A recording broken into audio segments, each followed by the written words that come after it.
I'm 35 years old, and my name is Thomas. I currently work for a corporation, a nearby corporation. When I first wanted to go to an industrial college, my parents wouldn't help with the cost of tuition.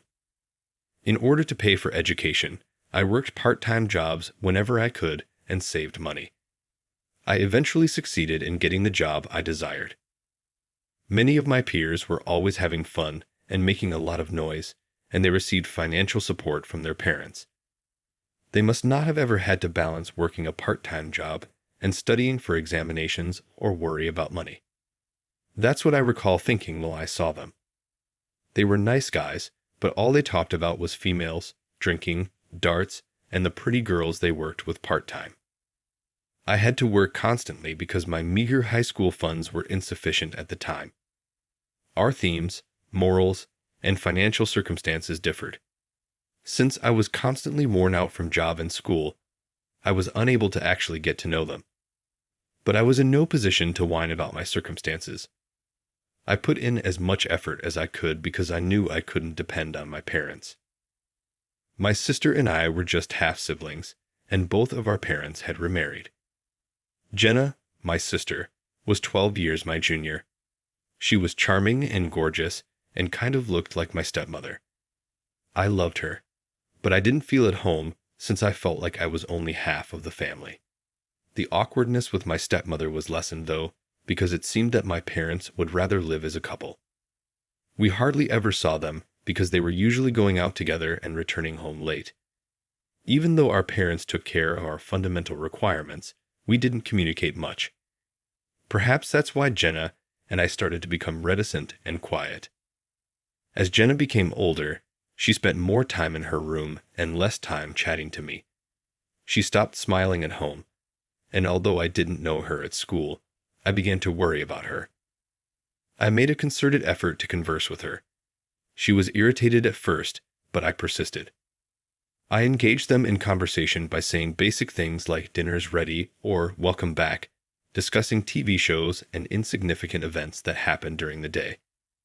I took care to avoid asking too personal or intrusive questions about things like how school was doing. This was due to the fact that those were questions that some people didn't want asked, particularly those who don't have strong friendships. I think Jenna found me annoying, but at least I wasn't someone she wanted to stay away from entirely. She eventually smiled and began to converse with me. I loved Jenna, but I didn't like our parents. I was glad to see her again. When Jenna turned 12, I was hired. I didn't particularly like my parents, but I could have moved out of the house and lived elsewhere if I had truly wanted to. But I believed that leaving Jenna, who was already going through a challenging adolescence, alone with our uncaring parents, wouldn't be healthy for her mental health. Our parents didn't want to spend any money on us. They were just interested in their personal happiness. We were able to live reasonably comfortably during the low-cost years of elementary and middle school. But when I needed money for activities and tuition in high school, they became more and more antagonistic. They were constantly unhappy, and their mood only grew worse when money was brought up. They would reluctantly hand me the money, but they would always make a sincere face of displeasure and whine about how much it cost. My folks were avid shoppers. Mom almost lived for buying clothes, makeup, and hobbies because she had a sweet taste. Dad liked to party and drink a lot, so he would frequently pass out whenever she went out.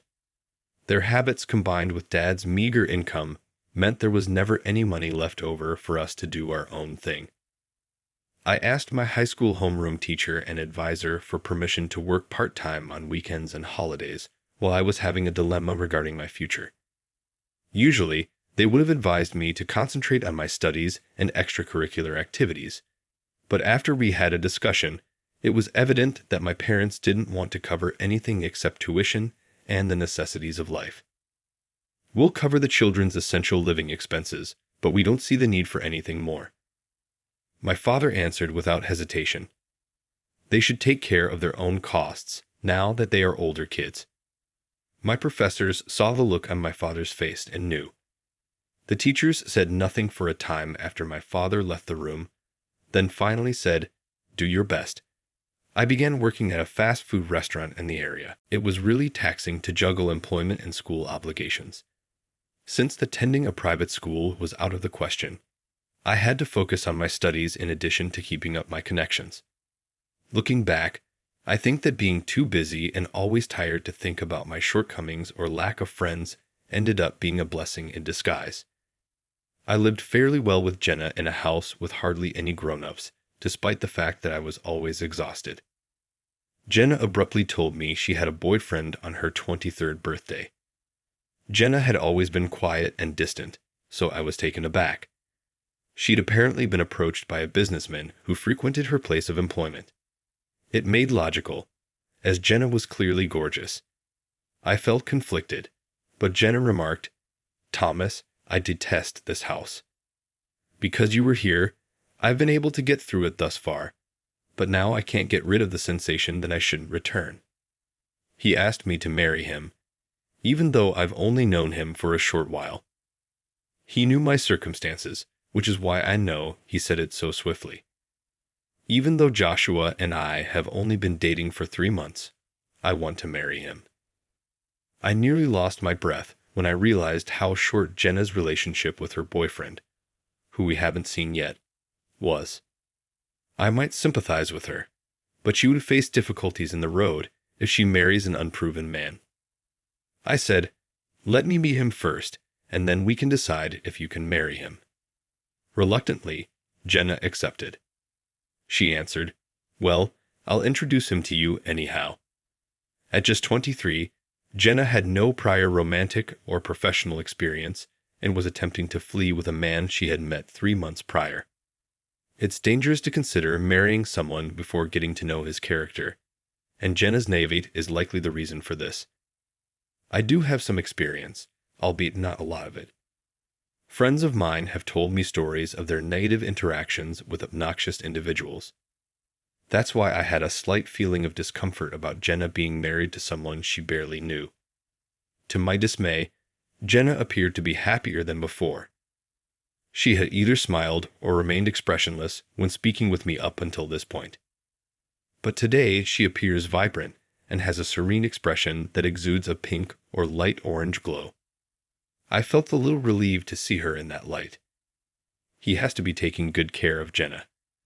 Anticipating the day I would meet him, I reasoned that if that were the case, everything should be all right.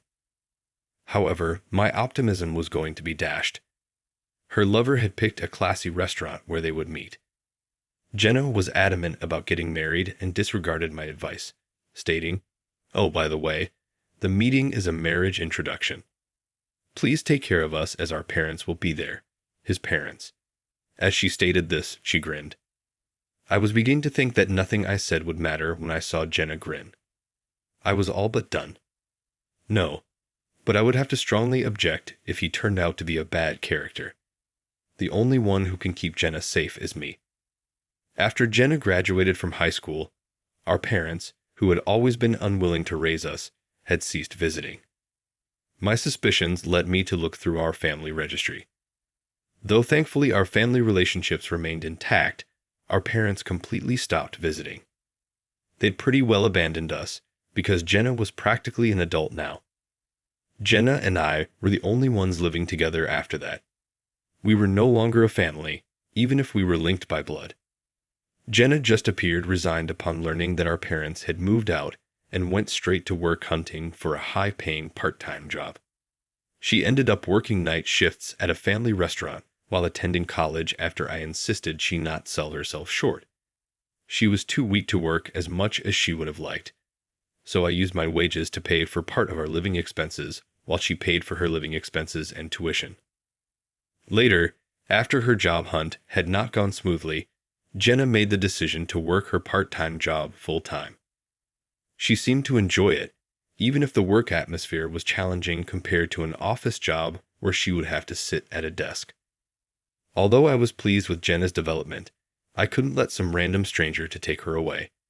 She had grown to regard me as a parent. Jenna and I worked hard for the following 3 days, and before we knew it, the day that had been promised had come. Jenna made fun of my clumsiness in a suit when I showed up to the restaurant 50 minutes early because I was so scared. but her smile seems forced. She had to have been anxious as well. Her lover came from an upscale background. His parents were head nurses at a county hospital and influential figures at an auto parts business. Her lover, too, had secured employment at a prominent corporation in the city. Jenna was quite talkative and obviously frightened. I became even more anxious seeing her like that, and we both tried to talk awkwardly. Her boyfriend and his parents showed up just on schedule. Joshua was his name. He had a sleek, contemporary haircut that gave him the appearance of being extremely well-liked by ladies. He was tall and lean. Certainly, the suit he was wearing was far more elegant and costly than mine. His parents were also dressed immaculately and had serious looks. His father looked hard and unyielding, making him seem distant. His mother gave me a mask-like, blank stare instead of a single grin. I smiled at them, a little nervous, and we all went into the restaurant. His parents regarded me with stern gaze even after we sat down. But Joshua had lovely words to say. "It's good to meet you. I appreciate you being here today. My name is Joshua, and Jenna is my girlfriend. We're thinking about getting married." After I introduced myself, the mood softened. Jenna was obviously nervous because it was her first time meeting his parents. Michael, Joshua's father, then inquired, "What a gorgeous young lady. Your parents also have to be incredibly attractive. Why are you by yourself here today? Are your folks not coming?" Michael arched an eyebrow at me when I stated, somewhat dishonestly, that my parents were too busy at work to visit their daughter frequently. "So you're saying they are so busy they can't even attend this important pre-wedding meeting for their daughter?" Michael asked. "Regardless of how busy they are at work, they ought to make time for this kind of event. How are they going to put work ahead of this? Which type of parents are you raising?" I could not think of anything to reply to what he had said. He was correct. It was peculiar that our parents were unable to attend such a significant occasion. I looked over at Jenna, thinking to myself that there was only so much I could hide. She appeared perplexed and speechless. Joshua attempted to fill in for us. "Well, her parents might not have been able to adjust their schedules. They hold significant positions and travel abroad frequently." Michael, however, inquired, "So will they attend the wedding?" Once more, we were unable to speak. Michael seemed to be picking up on something from our responses. Anger swiftly reddened his face as he asked, "What are you saying? Can't even your parents make it to the wedding? It's as if these parents don't exist." Jenna is reportedly covering her own living bills and education. Are her parents, who are said to be well educated, really not providing her with any money at all? That's one thing if their educational philosophy states that she should manage everything on her own after high school. However, typical parents will, if they are well off, at least cover their child's living expenses so the latter may concentrate on their college coursework. That kind of parental behavior is bad for a girl. We've finished our conversation. A girl with such parents is not needed in our home. It was true that our father treated us with such coldness that it felt as though he had abandoned us. But Jenna and I had put in a lot of effort to succeed on our own. Despite her social discomfort, Jenna has become more and more adept at connecting with others outside of our parents, and as a result, her social skills have improved. She is a decent and caring person as well.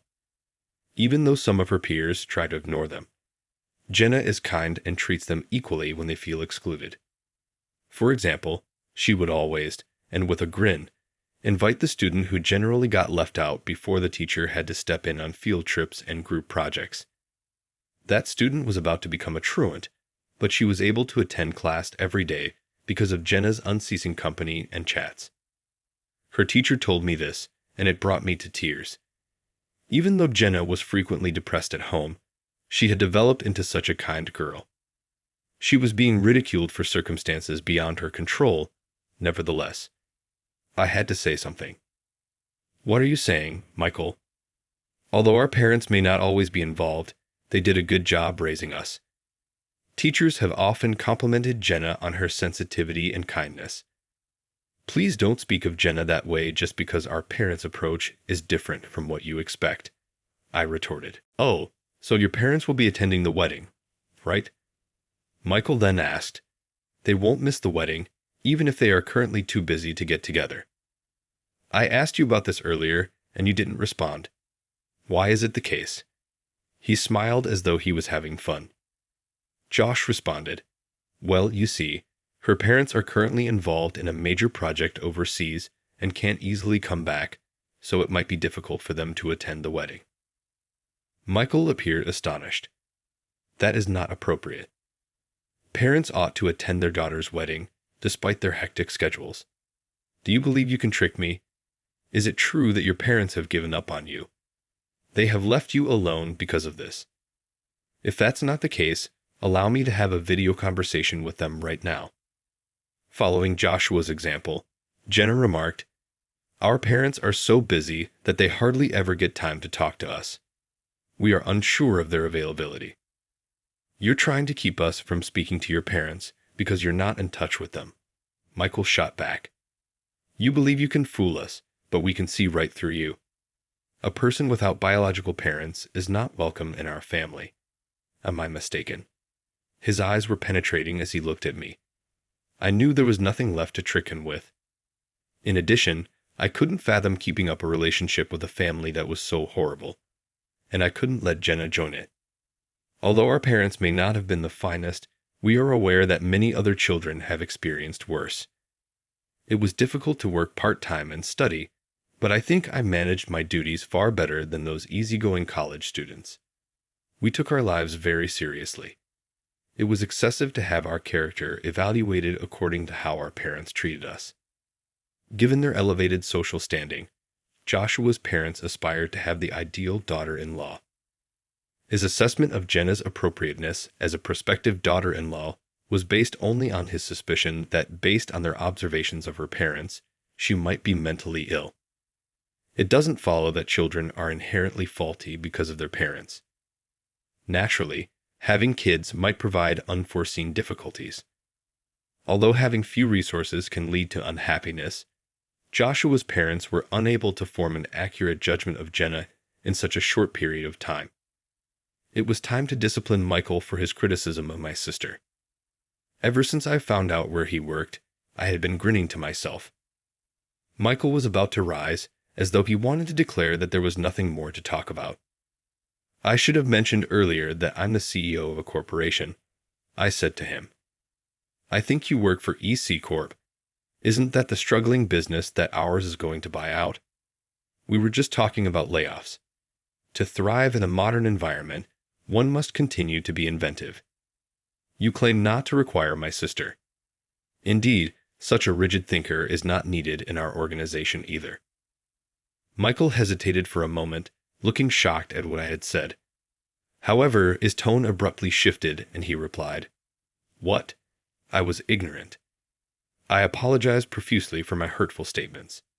I implore you not to fire me. Yes, I was the CEO of a much bigger company, and I worked in the same industry as Michael. I had originally planned to pursue a technical career in mechanical engineering after graduating from college.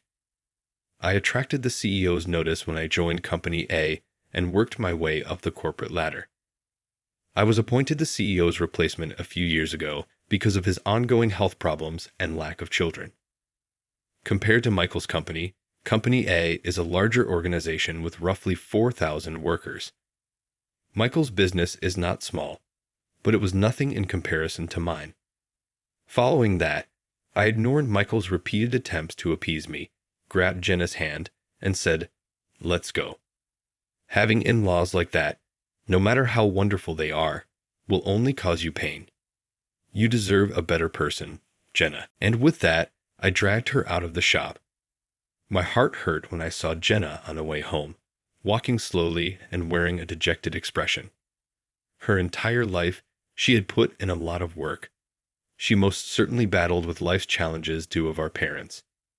At last, Jenna had discovered someone she could genuinely rely on. I was aware that Joshua appeared to be a kind man, but dealing with his parents in trying circumstances would be too much to bear. This worry prevented me from being able to support their marriage. Jenna was happier than I had ever seen her. I was proud of myself for keeping her safe from those terrible in-laws, but I never wanted to see her like that. After becoming aware of the problems with his parents, Jenna questioned gently, "What should I do now?" Notwithstanding his parents, Joshua was a decent man. I couldn't discover the answer, but maybe she could be with him if she was ready for it. I was limited to saying, "I'm sorry." After Michael's business amalgamated with ours, I made the decision to terminate him. He ended up having to abruptly terminate his professional career since he was walking about thinking he was an elite. According to rumors, he had a poor reputation previously, therefore no other employer would hire him again, and he is currently jobless. There were rumors that he was self-destructive since his family was disintegrating and he had lost his job. Although I felt sad for Joshua, perhaps this would help him get away from his challenging parents.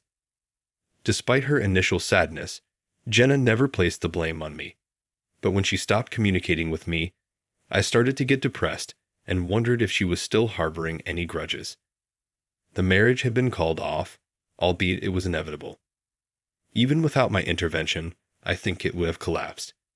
It hurt so bad to see Jenna like that. However, Jenna abruptly declared one day, "Thomas, I don't think poorly of you. I apologize for continuously ignoring you and showing you my sad side. He's become just as essential to me as you have, even though I know you've always tried to protect me." I was so depressed over my lack of harmony with his folks. I felt obligated to apologize after observing that you have been experiencing sadness as well.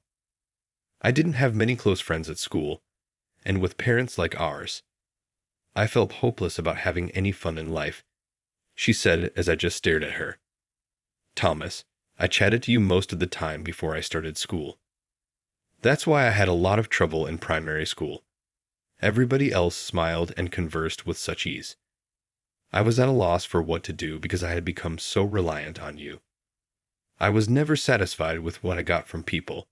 Thus, I was never able to have a meaningful conversation. I was getting more and more tired because I had nowhere to unwind, and my house wasn't a comfy location either. I became known as the silent youngster as my grades increased.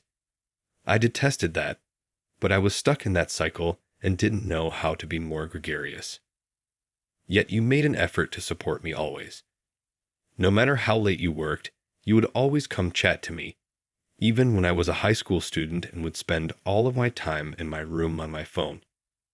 You persisted in wanting me, even after I pushed you away. I found it irritating at first.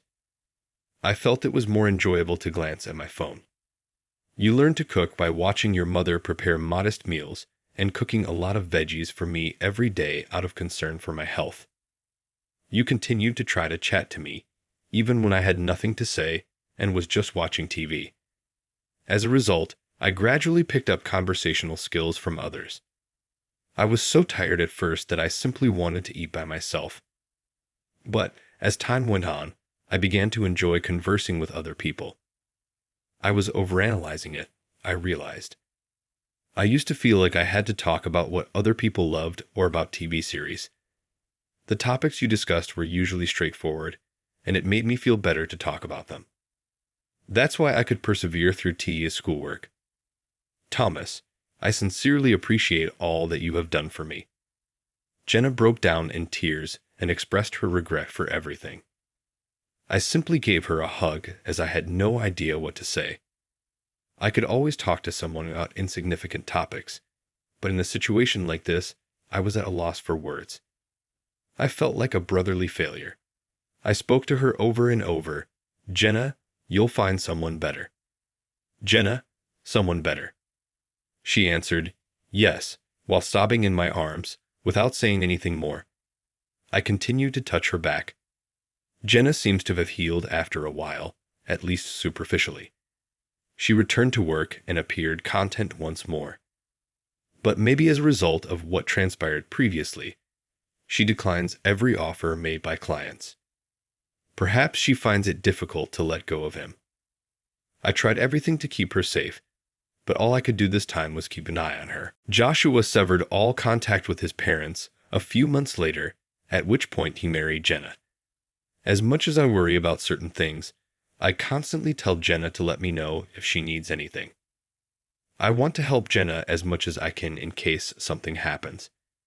Even though we are only half siblings, the lack of love from our parents has strengthened our relationship. At least now Jenna had someone who was willing to protect her even if it meant leaving his own parents behind. Joshua and Jenna beamed brighter than I had ever seen them smile as I complimented them. I'll finally be an uncle to a young girl next year. While working hard himself, Joshua has continued to be the helpful partner he appeared to be, lending a hand to Jenna. Every time we saw each other, Jenna's countenance became more serene, letting me know she wasn't in pain. My younger sister was expecting her first child. Their child would be adorable whether she looked like Jenna or Joshua. Even before my niece was born, I saw myself showering her with love and toys.